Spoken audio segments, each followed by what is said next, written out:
நடிகர் சங்கத்தை கட்டி முடிச்சுட்டு தான் கல்யாணம் பண்ணுவேன்னு அடம் பிடிக்க நான் விஷாலும் இல்ல, எப்பவும் சிங்கிளா சுத்திக்கிட்டு இருக்கிறதுக்கு சிம்புவும் இல்ல. தாலி கட்ட ரெடியா இருக்கேன், ஆனா ஒருத்தனும் பொண்ணு கொடுக்க மாட்டானுங்க. மாப்பிள்ளை எவ்வளவு அழகா ரன்பீர் கபூர் மாதிரி. தேங்க்யூ ஆலியா பாட்டி. அம்சமா பொண்ணு பாடுறான்னா ஜீவன அம்சம் வாங்கின பொண்ணியா பாக்குற.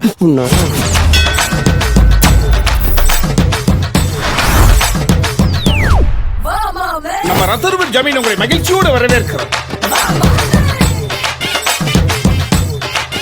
இவ்வளோ பிரம்மாண்டமா கல்யாணம் பண்ணி தெரிஞ்சிருந்தா அதை வீடியோ கவரேஜ் பண்ணி நெட்ஃபிளிக்ஸ்ல வித்துருக்கலாம். குலுக்கு குலுக்கு குலுக்கு குலுக்கு குலுக்கு குலுக்கு நல்லா குலுக்கு. எனக்கு எனக்கு எனக்கு எனக்கு லக்கு நல்லா கொடி கிடக்கு. ஊர் மக்களை வீட்டுக்கு வரவழைச்சு விருந்து வைக்கிறது எங்க ஜமீனோட வழக்கம். அன்னதானம் வெண்ணதானெல்லாம் உங்க அப்பா அவன் காசுல பண்ணணும். கடன்லே சாவாதவன் கரண்ட் ஷாக்கச்ச சாவ போறான். யாரோ பாத்ரா காட்டு பிராண்டி சொல்லு. உன்னாலதான் எனக்கு இவ்வளவு பிரச்சனையும். அப்பா ஒண்ணும் பண்ணிட்டதுங்க. நான் என்னடி பண்ணேன்? மகள ஒண்ணும் பண்ணியாதீங்க மாப்ள. நான் என்னையா பண்ணேன்? பண்ணியாதீங்க. 3 பேர் நல்லா பண்றீங்க. சென்னையில் குண்டு வைப்பதற்காக ஊடுருவிய தீவிரவாதிகளின் முக்கிய புள்ளி ஒருவனின் புகைப்படத்தை தமிழக காவல்துறை வெளியிட்டுள்ளது.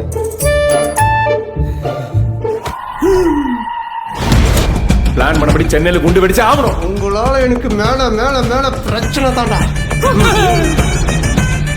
அவார்டு ரிவார்டு 50 லட்சம் பணம் எங்களுக்கு தானே.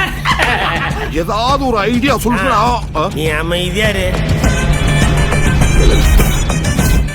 என்னால செத்தாலும் டெட் பாடியா நடிக்க முடியாது. அப்ப செத்துரு. நான் நடிக்கிறேன். அந்த ப்ளூ கலர் பாடி சரியா சாவலன்னு நினைக்கிறேன். இழுத்துருவான், அறுத்து விட்டுலாம். பாடி பல்றாம பாடியை தூக்கிட்டு போயிட்டா. அச்சச்சோ, இவ்ளோ மோசமான குடும்பமாடா நீங்க? எனக்கே இப்பதான் தெரியும்.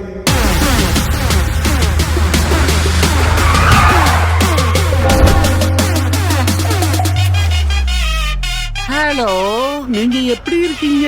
ஏய் சி, அதே நம்பருக்கு ஃபோன் பண்ணி லேடிஸ் வாய்ஸ் பேசிங்க. ஏடா பெருமாட்டி. ஒருவேளை இந்த மாமனா செத்து போயிட்டான், மிலிட்டரி வந்த உடனே பாடி எடுப்பீங்க. இல்ல, ஸ்மெல் வந்தோடனே எடுத்துருவோம். யாரா நீங்களா? எங்க வந்தீங்க?